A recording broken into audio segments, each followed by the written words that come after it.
Subscribe to our channel by clicking the subscribe button.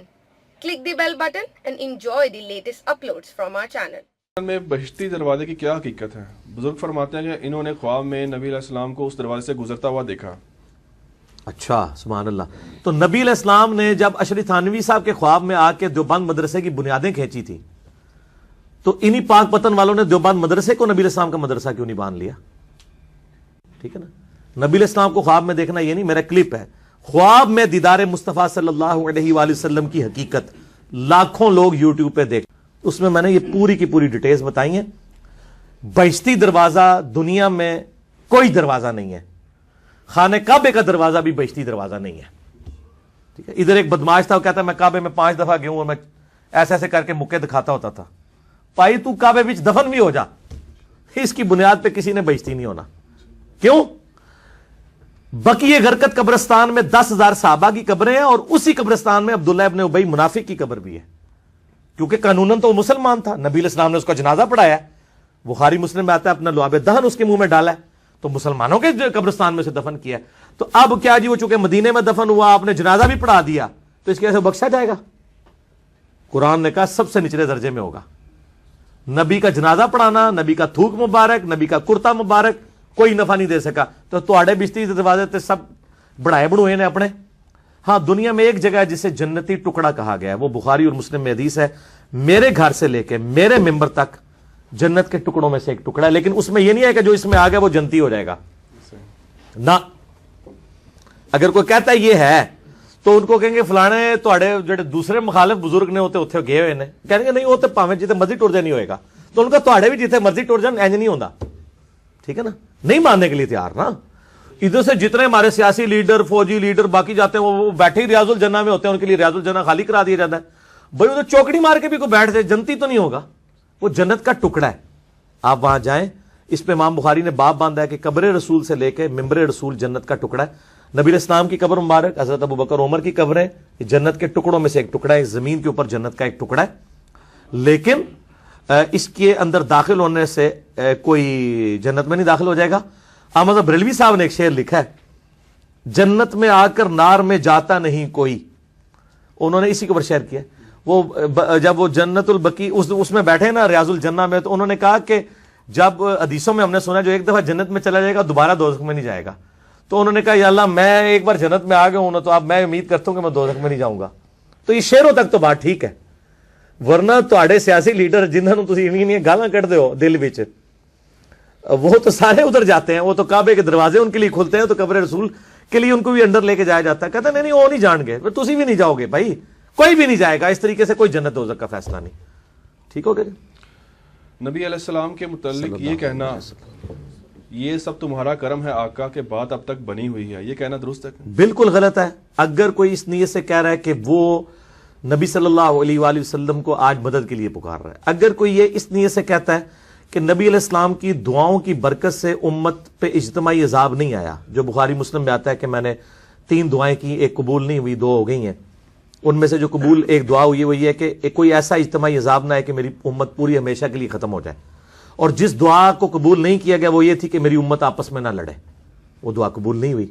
اس سے یہ بات پتہ چلی کہ اللہ تعالیٰ کسی کی دعا کا پابند نہیں ہے. نبی کی دعا بھی ایسی ہو سکتی ہے جو قبول نہ ہو، اللہ کی مرضی ہے نا. اللہ پہ تو کوئی کسی کی دوست نہیں ہے. اور نبی علیہ السلام کو اس دعا کرنے سے بھی روک دیا گیا کہ یہ آپ نے دعا نہیں کرنی. جیسا کہ قرآن پاک میں آتا ہے حضرت نوح علیہ السلام نے اپنے کافر بیٹے کے لیے دعا کی تو اللہ تعالیٰ نے بڑے سخت لفظ استعمال کیے کہ نوح جاہلوں میں سے تو نہ ہو، کافر کے لیے دعا کر رہا ہے. پھر انہوں نے توبہ کی، قرآن پاک میں ان کی توبہ بھی نقل ہوئی. ٹھیک ہو گیا. تو اس طریقے سے اس معنوں میں کوئی لیتا ہے. لیکن ابھی ظاہر ہے چونکہ ہم جس معاشرے میں اس میں تو وہ کچھ اور ہی کہہ رہے ہوتے ہیں، وہ ھذا من فضلی ربی کے اگینسٹ کہہ رہے ہوتے ہیں. ھذا من فضلی ربی کہنا چاہیے. نبی علیہ السلام نے ان چیزوں سے منع فرمایا. یہ سخت گستاخ ہیں جو لوگ یہ باتیں کر رہے ہیں. کیونکہ ایک صحابی نے، ابو داؤد میں ابن ماجہ میں حدیث ہے، شریک القادی مدلس ہیں لیکن سما کی تصریح سنن الکبریٰ البیہقی میں، ایک صحابی نے آپ علیہ السلام کو سجدہ کیا. آپ نے فرمایا سر اٹھائیے، کیا کر رہا ہے؟ ان کا میں نے کوفے میں لوگوں کو ہیرا نامی شہر میں دیکھا کہ وہ اپنے سردار کو سجدہ کرتے ہیں، ہم نے بہتر سمجھا کہ آپ کو کرے. آپ نے فرمایا صلی اللہ علیہ وآلہ وسلم اگر میں سجدہ جائز سمجھتا تو بیویوں سے کہتا کہ اپنے خاوندوں کو سجدہ کریں اس حق کے سبب جو اللہ نے ان کو دیا ہے. اور اس میں یہ بھی الفاظ ہیں جب میں فوت ہو جاؤں گا تو میری قبر سے گزرو گے، کیا قبر پہ بھی سجدہ کرو؟ تو ان کا نہیں. تو فرمایا مجھے کیوں کر رہے ہو؟ آپ علیہ السلام کو انہوں نے آگے سے مطلب یہ تو نہیں کہا عشق کے چلے نمبر لے گئے عقل والے اونجے ہی عمرہ گالیاں, ٹھیک ہے نا جی. وہ آگے سے کہہ سکتا تھا کہ حضرت آدم کو بھی تو سجدہ کیا تھا فرشتوں نے, یا رسول اللہ کیا ہوا اگر آپ کو کر لیا. آج کا بندہ ہوتا تو یہ آرگومنٹس رکھتا. احمد بریلوی صاحب نے شعر کہا ہے, سر سوئے روزہ جھکا پھر تجھ کو کیا, دل تھا ساجد نچ دیا پھر تجھ کو کیا. وہ کہتے ہیں میں نے جو نبی علیہ السلام کے روزہ مبارک پہ سر جھکایا ہے, تجھے کیا تکلیف ہے؟ تیرے سامنے تو میں نے سر جھکایا, دل سے تو میں سجدہ بھی کر رہا تھا.